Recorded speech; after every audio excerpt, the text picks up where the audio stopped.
Hello bourbon fans, I'm Tim the Suburban Dad, and I help dads find great bourbon. In the month of October, we've got some crazy bourbons dropping. I mean, there's some heavy hitters on this list. So rather than blab on about it, let's get right to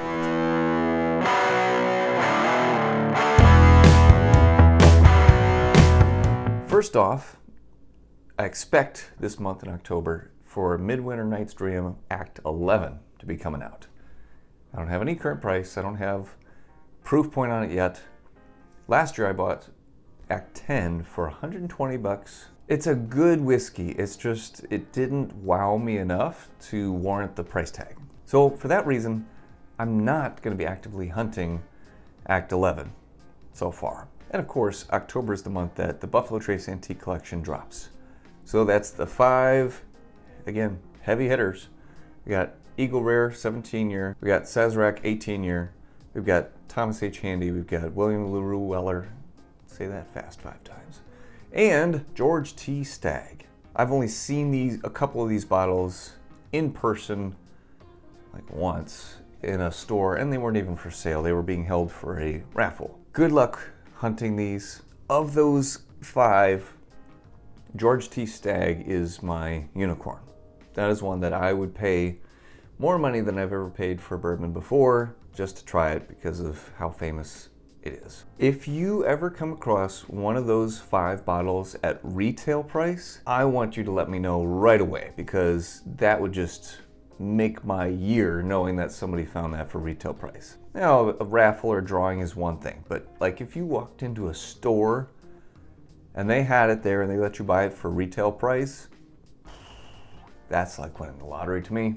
We got Wild Turkey's single Rickhouse, and this one comes in at 117.6 proof. Now, the retail price on this guy, 300 buckos. I like Wild Turkey stuff, but I am not willing to pay $300 for a bottle of bourbon right now in my stage of the bourbon journey. So for that reason, I'm not even bothering to look for it. I'm not going to pay that much, and that's the retail price. Imagine how much it's going to be jacked up from there. Here's an exciting and interesting bit of information. Buffalo Trace is releasing their Prohibition era collection.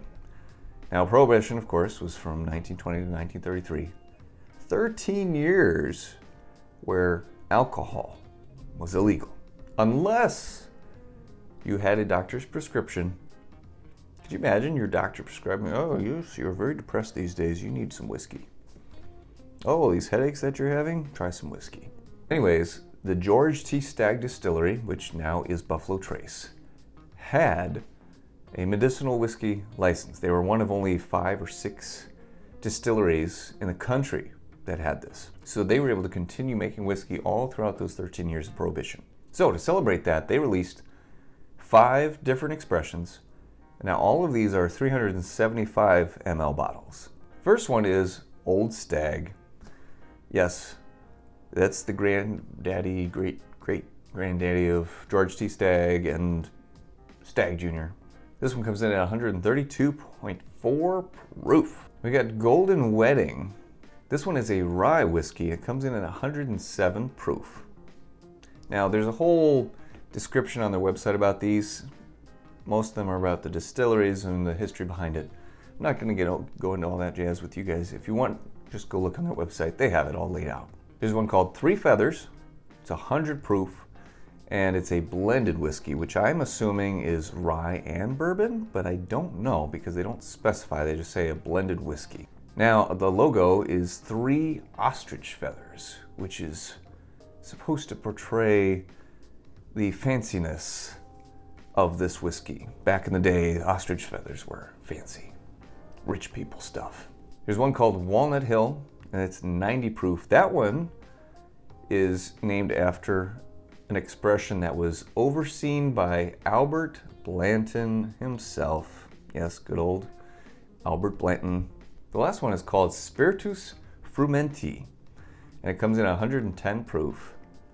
Now, Spiritus Frumenti in Latin means spirit of the grain. And the apothecaries that would carry these medicinal whiskeys, they would use the term Spiritus Frumenti as just general general term for any sort of whiskey. They didn't specify, apparently. Evan Williams is doing a 10-year anniversary release of their single barrel bourbon. Now this one comes in at 110 proof, way higher than the normal 86-ish proof of their single barrel, which, by the way, you can only find in Kentucky nowadays.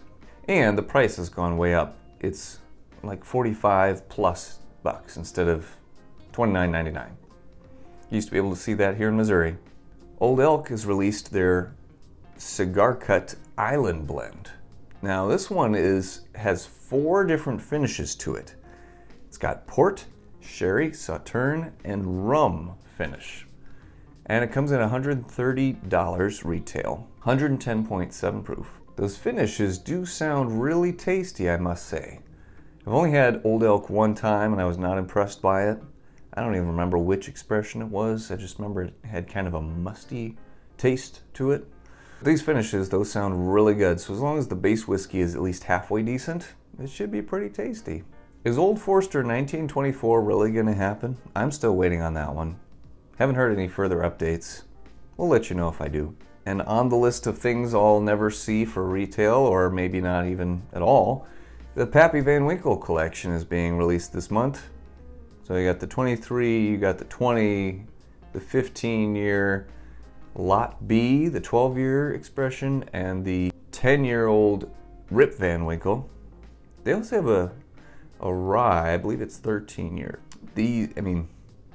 Same as the BTAC collection. If you see one of these, if you get to buy one of these for retail, that's not part of a raffle or drawing, I want to hear about it because that is awesome and I want to celebrate with you. Now, that being said, I've heard so many people say that these are overhyped bourbons, that they are just okay. So man, I don't know if even if I saw it, I definitely wouldn't pay. I don't even know how much I would pay for a Pappy Van Winkle of any year, I don't know. Because I could just see it being a situation where, man, it's just okay whiskey for an exorbitant price and I just kick myself for it.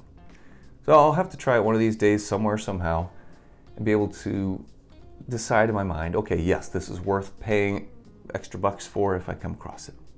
But thankfully I haven't really had that problem so far of having to make that decision because I just haven't seen it. Cream Kentucky this year is a 16-year-old bourbon and it comes in at 116 proof. Sorry, that's all the details I got on that one so far. Last but not least, this one's kind of exciting for me.